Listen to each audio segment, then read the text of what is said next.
Hi viewers, welcome to our channel. ప్రస్తుతం మనతో పాటు దాము బాలాజీ గారు సీనియర్ జర్నలిస్ట్ ఉన్నారు. వారితో ఒకసారి మాట్లాడదాం. సో నమస్కారం సార్. గోరెంట్ల మాధవ్ నిన్న అరెస్ట్ అయ్యారు. అతనికి 14 days రిమాండ్ కూడా విధించడం జరిగింది. అయితే ఇది పెద్ద కేసు ఏమీ కాదు, రిమాండ్ పంపించేంత కేసు కూడా కాదు. కాకపోతే పొన్నవేలు అడ్డదిడ్డంగా వాదించి గోరెంట్ల మాధవ్ రిమాండ్ పెట్టించాడని చెప్పేసి వైసీపీ వాళ్ళు కూడా అంటున్నారు సార్. అసలు ఏం జరిగింది, ఎందుకు అరెస్ట్ అయ్యాడు గోరెంట్ల మాధవ్, మరి ఇష్యూ ఏంటి, దీనికి సంబంధించి పొన్నవేలు ఏం చేశారు సార్?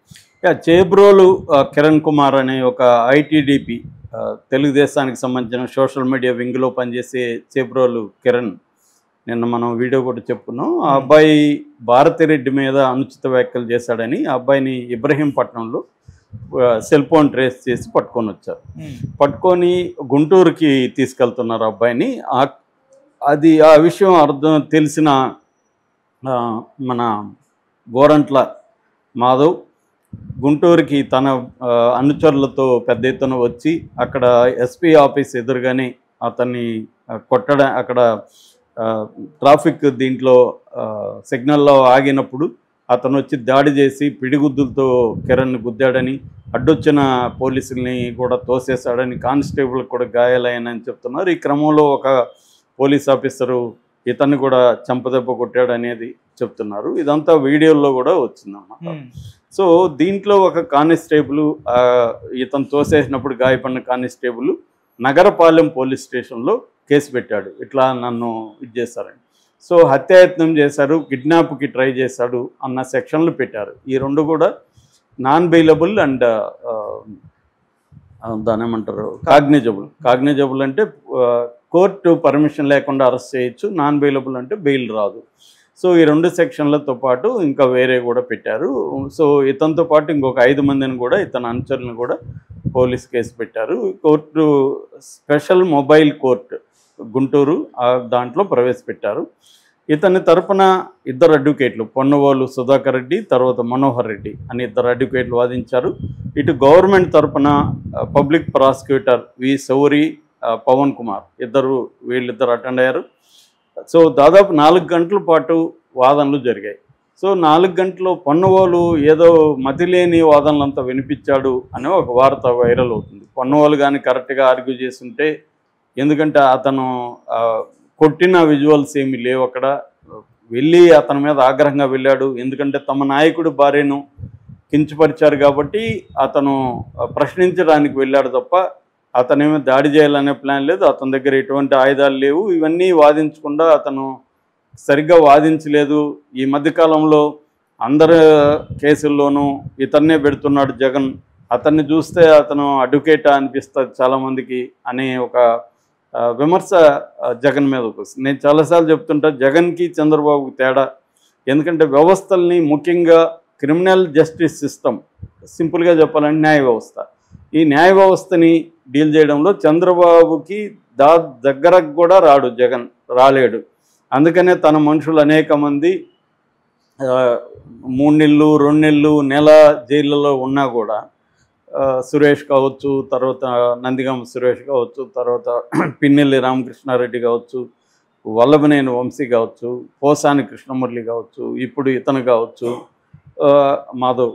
సో వీళ్ళందరూ అరెస్టులు అయ్యి నెలల తరబడి జైల్లో ఉన్నా కూడా విడిపించుకోలేని ఒక పరిస్థితిలో జగన్ ఉన్నాడు. దీనికి కారణం ఏంటంటే అతను లీగల్ నెట్వర్క్ని అభివృద్ధి చేసుకోకపోవడం, మొత్తం న్యాయ వ్యవస్థలో పట్టు సంపాదించుకోలేకపోవడం, ఇది ప్రధాన లోపంగా ఉంది. రెండోది, కనీసం డబ్బులు ఎక్కువ ఖర్చు పెట్టి పై స్థాయి అడ్వకేట్లను పెట్టుకోకుండా పొన్నవాళ్ళు లాంటి వాళ్ళని పెట్టుకొని నడిపేయడం అనేది ప్రధానంగా జగన్ మీద వస్తున్న విమర్శ. అదే చంద్రబాబు ఏం చేస్తున్నాడు, ఇప్పుడు కూడా చిన్న కేసుల్లో కూడా సిద్ధార్థ లోతను దింపుతున్నారు. నేను ఒక చిన్న ఎగ్జాంపుల్ చెప్తాను. అక్టోబర్ 1, 2024 నాటికి, అంటే దాదాపు 5 నెలలు అయింది ఈ గవర్నమెంట్ వచ్చి, సిద్ధార్థ లోతరాకి ఆంధ్రప్రదేశ్ గవర్నమెంట్ ఎంత ప్రొఫెషనల్ ఫీజు ఎంత చెల్లించింది తెలుసా? 2,86,00,000 చెల్లించింది ఓన్లీ 5 నెలలకి. ఇంకా 5 ఏళ్లలో ఆయనకి ఎంత పోతుందో మనం ఊహించుకోవచ్చు. జీవో నెంబర్ RT నెంబర్ 474 ప్రకారం సో 12,25,25,00,000 ఒక దప్ప, 60 లక్షలు ఒక దప్ప, 65 లక్షలు ఒక దప్ప, 10 లక్షలు ఒక దప్ప, మొత్తం 4 ఫేజుల్లో ఆయనకి చెల్లించారు. దీంతో పాటు ప్లస్ 10% క్లర్కేజ్ అంటారు, క్లర్కల్ ఖర్చులు అని చెప్పి చేశారు. ఇంతకు ఆయన చేసేది ఏంటి, ఎవరో పోసాని ముందస్తు బెయిల్కి వేశాడు.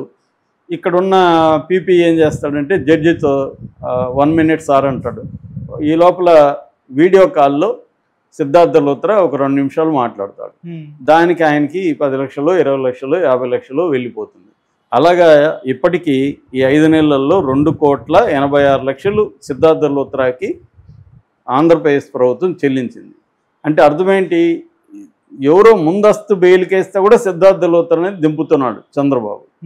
అదే జగనేమో ఈ పొన్నవాళ్ళు సుధాకర్ రెడ్డిని వాడుతున్నాడు, మనోహర్ రెడ్డిని వీళ్ళని వాడుతున్నాడు. ఈ తేడా మనకు క్లియర్గా తెలుస్తుంది.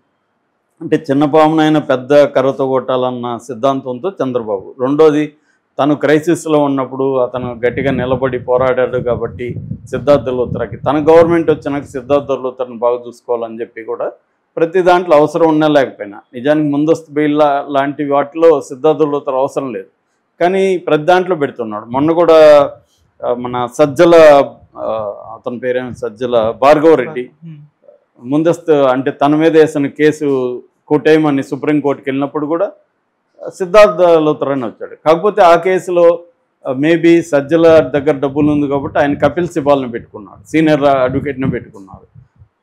దానివల్ల కొంత ఊరట కూడా భార్గవ రెడ్డికి వచ్చింది. అలాగా పెద్ద అడ్వకేట్లు ఉండడం ఎందుకు, లేకపోతే గంటలకి వాళ్ళ కోర్టులు ఎందుకు ఇస్తారు ఎవరైనా అంటే, వాళ్ళు కోర్టులను కూడా ఇన్ఫ్లుయెన్స్ చేయగలరు, వాళ్ళకి లా మీద అపారమైన పట్టు ఉంటుంది, వాళ్ళ లాంగ్వేజ్ కానీ వాళ్ళ ప్రజెంటేషన్ ఎక్స్ట్రాడినరీగా ఉంటుంది. మనకి ఉండవల్లి అరుణ్ కుమార్ చెప్తుంటాడు, వాళ్ళ లాంగ్వేజ్ ముందు మనం నాలంటోడు నిలబడలేడు అని చెప్తుంటారు. వాళ్ళు లండన్ నుంచి మాట్లాడుతుంటారు, ఆ హైఫై ఇంగ్లీష్లో మాట్లాడుతారు, జడ్జిలను కూడా భయపెట్టగలరు వాళ్ళు. సో అలాంటి వాళ్ళ ముందు మేము ఎలా నిలబడాలి అనేది కూడా రామోజీరావు సిద్ధార్థ లూత్రాని వీళ్ళని దించుతాడు అనేది కూడా ఆయన అనేకసార్లు చెప్పాడు. లేకపోతే వాళ్ళకి అంతంత డబ్బులు ప్రొఫెషనల్ ఫీజు కింద అంతంత ఎందుకు ఇస్తారు. సో ఇది బేసిక్గా దీనివల్ల ఇప్పుడు గోరంట్ల కొంప మునిగింది. గోరంట్ల కూడా అతి చేశాడు నో డౌట్, ఎందుకంటే అతను వచ్చి దాడి చేయడానికి ట్రై చేయడం అనేది అనవసరం. వీళ్ళు అరెస్ట్ చేసి తీసుకెళ్తున్నప్పుడు అతను ఎందుకు వచ్చాడు, అతనికి ఒక రాజకీయ ప్రయోజనం ఉంది. అతనికి ఏంటంటే గతంలో అతను ఇలాంటి దూకుడు ప్రవర్తనతోనే ప్రజల్ని కొట్టడం, తర్వాత రౌడీ సిఐ లాగా ఉండడం, తర్వాత ప్రభాకర్ రెడ్డి వాళ్ళని జేసీ ప్రభాకర్ రెడ్డి వాళ్ళని ఛాలెంజ్ చేస్తూ మాట్లాడడం, దీనివల్ల అతను హీరోయిజం వచ్చేసింది. అతనికి కులం అండం ఉంది, సో కురబ అనుకుంటా ఆ కులం బీసీ కులం అండ ఉంది. దీన్నంతా చూసి జగన్ అతనికి సీట్ ఇచ్చాడు, ఎంపీ సీటు హిందూపూర్ నుంచి అతనికి గెలిచాడు. అదే టైంలో మనకి అనంతపూర్ నుంచి అతను కూడా బోయ కులం తలారి రంగయ్య, వీళ్ళిద్దరి మధ్య తేడా చూస్తే ఇతనేమో దూకుడుగా వల్గర్గా బిహేవ్ చేయడం, రంగయ్య ఏమో డీసెంట్గా, ఎందుకంటే రంగయ్య గ్రూప్ 1 ఆఫీసరు, చదువుకున్నాడు, ఒక డీసెంట్ ఐడియలిస్ట్ మెంటాలిటీ ఉన్న వ్యక్తి. అతను నిరంతరం ప్రజల్లో ఉండడం, రోజు 200 మంది 300 మంది ఇంటికి వస్తుంటే అందరికి భోజనాలు పెట్టి వాళ్ళు ఏ పార్టీ వాళ్ళని చూడకుండా వాళ్ళ సమస్యలు పరిష్కరించడానికి ప్రయత్నించడం, ఇది రంగయ్య చేసేవాడు. ఇతనేమో గట్టిగా దూకుడుగా మాట్లాడడం, ఇవన్నీ చేసేవాడు. చివరికి ఏమైపోయింది, అతను ఒక న్యూడ్ కాల్ దీంట్లో ట్రాప్లు ఇరుక్కున్నాడు, అతనికి ఎంపీగా ఇవ్వాల. రంగయ్యకేమో కళ్యాణదుర్గంలో ఎమ్మెల్యేగా ఇచ్చాడు జగన్. ఇప్పుడేంది, అతను మళ్ళీ జగన్ దృష్టిలో పడాలి అని చెప్పి మనం దూకుడిగా ఉంటే పడతాము అని చెప్పి ఇప్పుడు వీర విధేయత చాటి వచ్చి ట్రై చేశాడు. మేబీ అతనికి ఐడియా ఉంటుంది, జైలుకి పోతే కూడా